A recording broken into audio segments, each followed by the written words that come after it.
Good morning, garden loves. I realise it's a very long time since I've done any vlogging in the garden, so I thought I've got a lot of jobs today, so why not give you a quick breakdown of what I'm up to and where the garden is at. Now, we are looking a bit messy, so I've been very slowly doing the clear up from even last year. However, things have pushed through and look beautiful. So the GM you can see in the background, the GM Scarlet Tempest is looking fantastic. I've had a few alliums pop up. The Euchre is doing really well at the front now. That was struggling last year. My GM Mai Tai has actually come back strong this year. I've got Geranium Ghost coming there, which is looking fantastic. Some more GM Scarlet Tempest, my hydrangeas. I've got a load of brambles and I've got a lot of this mess here. I've got a hypericum that I didn't want. I left it in, it looked quite pretty with the berries, but it is the very brute variety, so it's taking over a bit and it's actually seeding itself around the garden. So I'm actually going to take that out and replace it with something else, and it's taken over a few of the plants that were around it, so that is not what I wanted.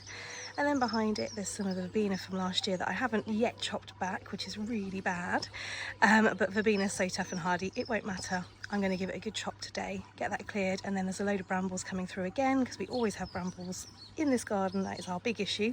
They've been here for years, so they're never going to go completely.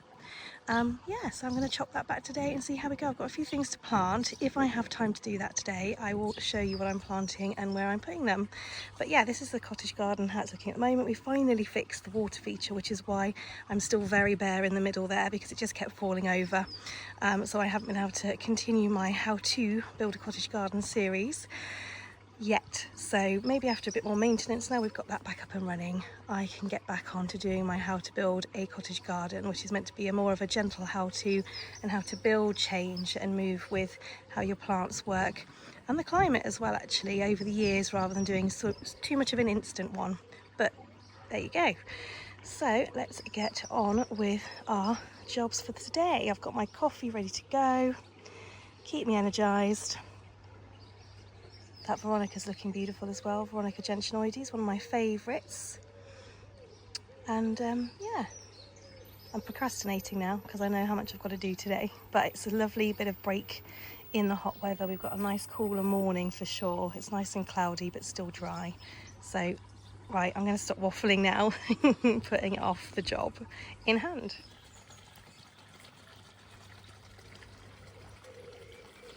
So we are actually about a day on since I said I was tidying up, and hopefully you can see that this area is a lot clearer. I've cut all the old verbena down. I'm still cutting, chopping, and I am digging out brambles as always, but it is looking a lot clearer, especially at the back. So there's a bit more refinement to do, but the heavy chopping and the heavy pruning and pulling out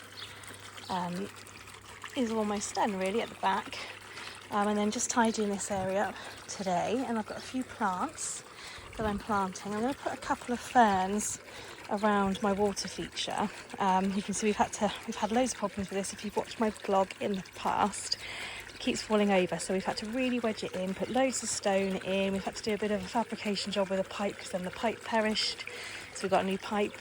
So this all needs refining. However, for now, I'm going to put some ferns in. So I'll have semi-shade, a bit of sun in the afternoon, but I'm going to put them sort of round the corners where it's the shadiest to give them a good chance. And then once they've established, they'll be okay with a bit of light. I'm also thinking of popping some hostas in around this side near the hypericum, although I am still toying with the idea that that's going to come out at some point. But we'll see, because it is a bit of a thug and it's trying to take over. There's loads of suckers coming up, you can see, but not just there, throughout the whole garden. So I'm in two minds. I mean, it looks good and the wildlife loves it, so I think I've just got to keep on top of it and keep it in. It's a nice bit of structure as well. But chopping that back, because this was all here, I think you might have seen in the last clip. So there's a lithrum coming up here, which is a beautiful pink flower. So that's opened that up, and some of my Veronica has moved round here, so that's good. That's going to clump out nicely. So I think putting a couple of ferns in for now. I've got a load of just cheap peat-free compost I'm going to be topping this whole area up. I haven't mulched for a couple of years, and my goodness does it show.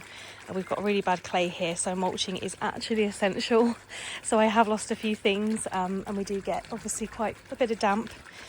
We're on a bit of a gradient on the whole road, so the water does tend to sort of fall off and then lay in certain areas in our garden where it levels. So yeah, mulching is a must. But anyway, I'm going to just put some peat-free basic compost in as my mulch basically, and to top up the nutrients in the ground as well. So hopefully that will improve things a little bit for this year. So yes, going in with our ferns. And then I've also got, a few years ago when I first really got the border going, I had a lovely leucanthum just a bit further up, where that sort of pot of red berries you can see in the further field eye view over there, and it just disappeared. And I think again because I hadn't mulched it, it got too wet. It gets a little bit damper down that end, and again because of clay, drainage is not great, and it went. Anyway, I know they do well generally as long as I keep on top of mulching and things. So I've got another 2 that I picked up at a local nursery for a really good offer. I'm going to pop one in here where my tools are, and then I've got another one to mirror it up where the GM is over there. So yeah, again, as I sort of mentioned in my how to build a cottage garden, which I will link down below, and you'll notice if you watch those videos a few things I've put in that aren't coming up. That is the joy of doing this together, the journey of gardening. It doesn't matter how long you're doing it, you're always going to get things that don't come back, or you're going to make mistakes yourself, or just simply that's just nature. Or of course things go really well, which in my case the GMs have, the grasses have, the sedum that's coming up's doing well. So it's that's the fun of gardening. You get wins, you get some failings, you keep on learning every year. So yes, I'm going to replace the leucanthum that went up there and then pop one down here to mirror image. And that's what I was saying in my how to build a cottage garden. I like to mirror image, but also try and keep the formality as well. Informality, but also have a bit of mirror imaging just to keep things sort of in a nice flow, really. So I'm going to pop those in today. I've also popped in, just to give a shout out to Empathy Root Grow mycorrhizal fungi. It is, in my opinion, the best, and I do really, really well with it. In here, I had a hellebore left over from a talk that I did last year, and it's a beautiful one. I can't remember the named variety, but it was a lovely sort of double with a speckle. If I can find the photo of it, I'll insert it here. Otherwise, you'll have to just wait until next spring. Well, next end of February, yeah, and I'll show you then. But it is a beautiful one. Anyway, it's survived, and it's about time it went in. So I've put it in a bit of a shadier spot. Hellebores do like the soil around here. Next door neighbour's got some. I've got my massive clump in the middle that you guys will have seen. If you're new to the channel, check out my other videos, of course, because you'll see lots of lovely hellebores from sort of January into, well, even up to May, to be honest. So they do well. So I've popped that one in there just with a little bit of shade from the hydrangea, and my grass is in front. So that's going to look really good, and you can't see it, but I bought some Pushkaneska bulb, which is like a little blue, looks like a bluebell but very small indeed, and that's in there. It's obviously died back and I bought it on offer, so I put the bulbs in there ready for next year. So a little bit of planting, you can see a bit more weeding done there, brambles as always, and that's what we're up to today, just carrying on from the clip I showed you earlier.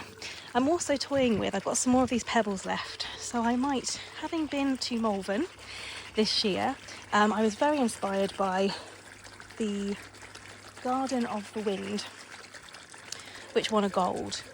And I have seen it before, but actually the way they did it was really beautiful, where you interplant thyme and creepers into some lovely gravel, and it sort of brings the kind of harder landscaping in with making it look a bit more natural, working with nature, and then softening with plants.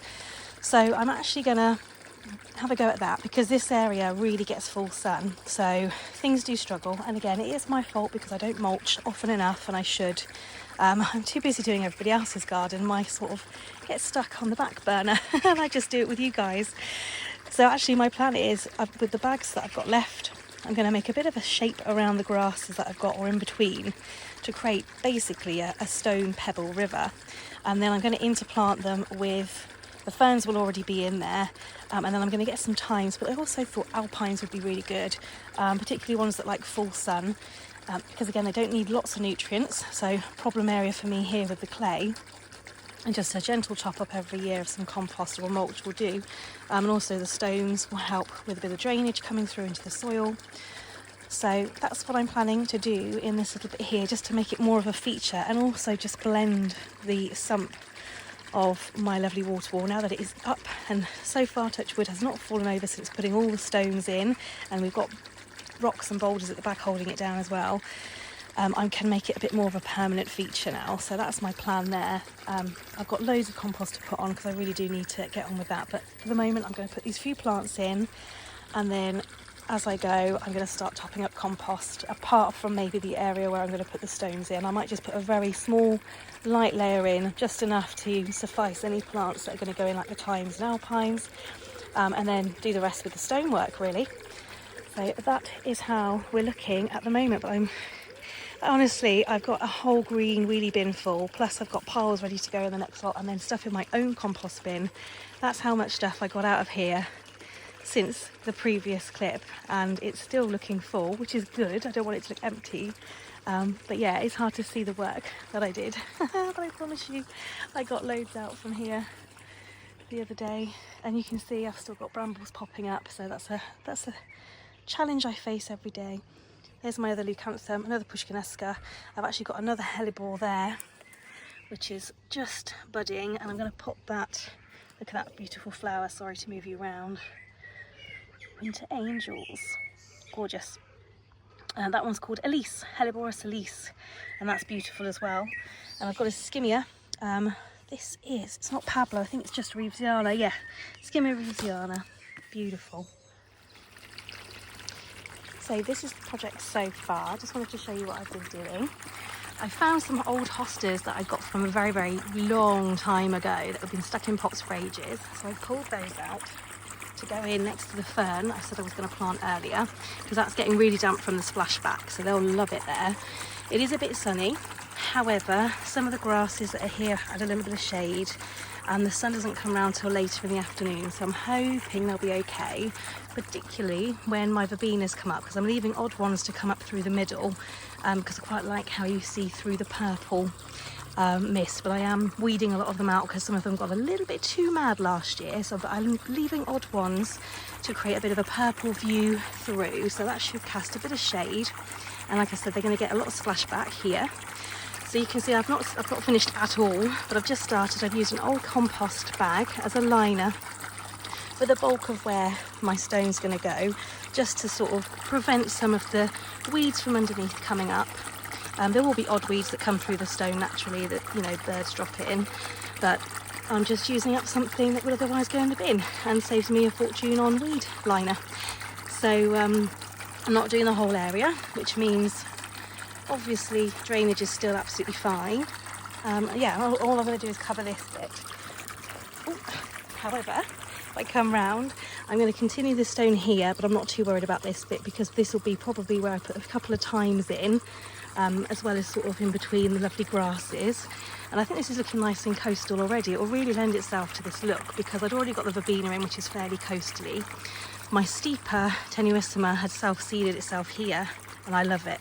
So again, that looks sort of coastally, and then I've put the odd thymes in, and then I might get a few other little bits and bobs of plants, like I say, maybe the odd alpine that doesn't mind sort of the full sun in this area, just to weave in and out, and I'll carry the stone over the edge of the plastic, so again I can sort of plant between it and around, fill round with stone to make it look like it's literally part of a natural sort of pebbly stream, really. So that's what I've done so far. But yeah, I just wanted to show you my upcycling of a old compost bag. Yeah, and the fact that I found a couple of old hostas from, I think they're from talks that I did ages ago, and I've just never planted them out.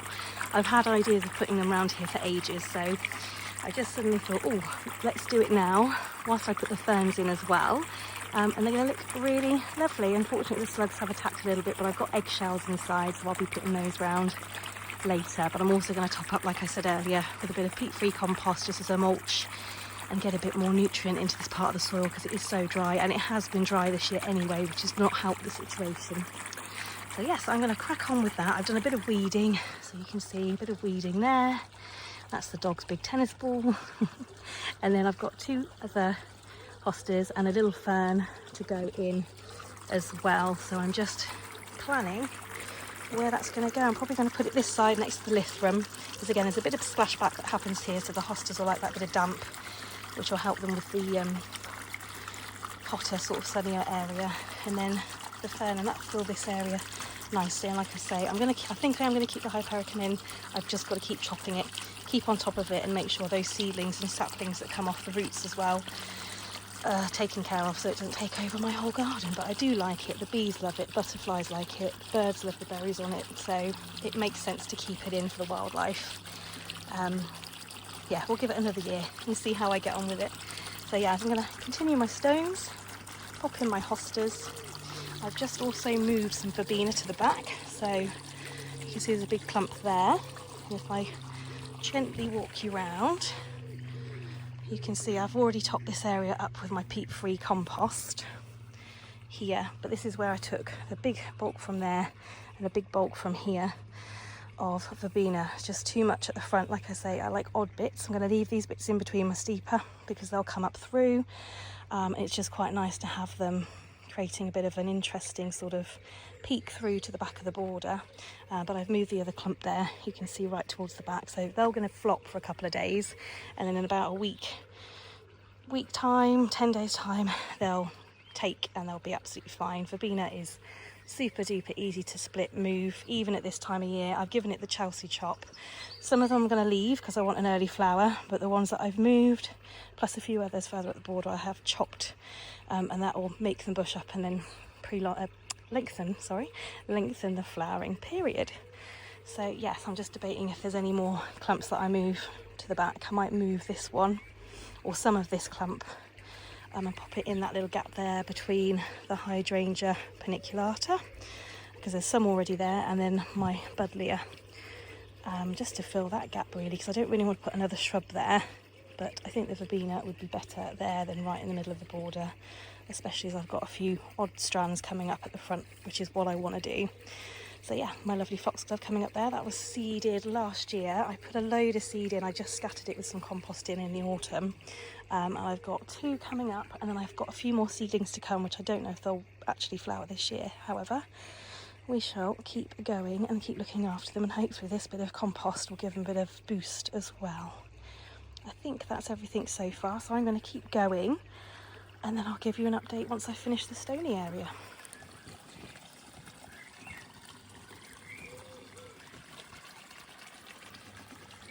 So this is the sort of almost end product. I've got a little bit more to do. I want some more big boulders like I've got here to make it more coastal, but I've just made a bit of a swathe. I need to bring it a bit further down, closer to the edge of the grass. I've interplanted with some lovely thymes of Veronica. Those are my hostas that I found, a little fern I've rescued at the back. And that's how it's looking so far. I've given a bit of a top-up of compost, not everywhere, but around all the plants that are coming up, plants that are special that I want to keep, obviously not the weeds. Giving them a top-up of peat-free compost like a mulch. And it's starting to look a bit better, a bit tidier, and giving my plants the best chance. Now it's supposed to rain over the weekend because it's bank holiday, so hopefully that'll water everything in nicely and naturally. That's the leucanthemum that I put in yesterday. I put some gladioli in last night as well that I've grown from corms, so they're all in as well. But yeah, I'm liking my project. So just a bit of finesse to do around the edges and things, but that's the basis of it. Anyway, the start of my project. Very happy. And my plants already seem quite happy with the top-up of compost as well after the last couple of days. If I come over here, you can see I've done more topping up here and a bit more gladioli going in here. And then I've moved a lavender that was sort of hidden in there. I moved it to the front because it was just getting swamped. Also like it at the front so we can brush past it once it establishes. It's a bit leggy, but I'm not going to chop it. I'm just going to leave it. I've moved it. It's had enough stress as it is. And there's my foxglove that I sowed a load of seed in the autumn and a few came up. Just coming into flower now. So yeah, a busy few days in the cottage garden. Well, the cottage garden border. But I'm really happy. Look how cool the grass looks now with the stones. Really happy with that. And if I can get some more seedlings going from my Origeron, which I have noticed there's a few popping up, once they've established a bit more, I'm going to move them. I did have another one this side. Sorry to swing you round, but that one didn't seem to like it as much. So I'm going to plant some seedlings in there and give it another go. Now we've topped up with some composty mulch. And there we go. I shall leave the video there for now. And then I'll do some more updates as I go along, because I've been working on the top half of the garden as well. And I've also been doing some stuff in the veg patch. So I shall do that on a separate vlog, just to keep you all on a little bit of a cliff edge there, cliffhanger, for my next video. But let me know what you think of my project. Like I said, it's not finished, there's finesse to be done, but that's the start of it anyway. I'm going to put some alpines in around the rocks as well, I think, for a bit of colour. Let me know what you think. Hope you enjoyed this vlog, watching me build, change and move and maintain the cottage garden border. And let me know if you've got a cottage garden border, or are you looking to start a cottage garden border? And if you are, check out my how to build a cottage garden videos, which I will link down below. And you can see my journey of a couple of years ago when I started the how-tos, and obviously where I am today with this vlog, with things that have changed, moved, weather's affected, and how I've established and adapted, because you're always adapting in a garden. And I shall sign off for the evening. Thank you so much for watching, guys. Make sure you subscribe to keep up to date with my new videos. Check out my other videos as well whilst you're here. Why not? If you're looking for something to watch whilst it's a rainy weekend over the bank holiday. And I shall look forward to catching up with you on my next vlog.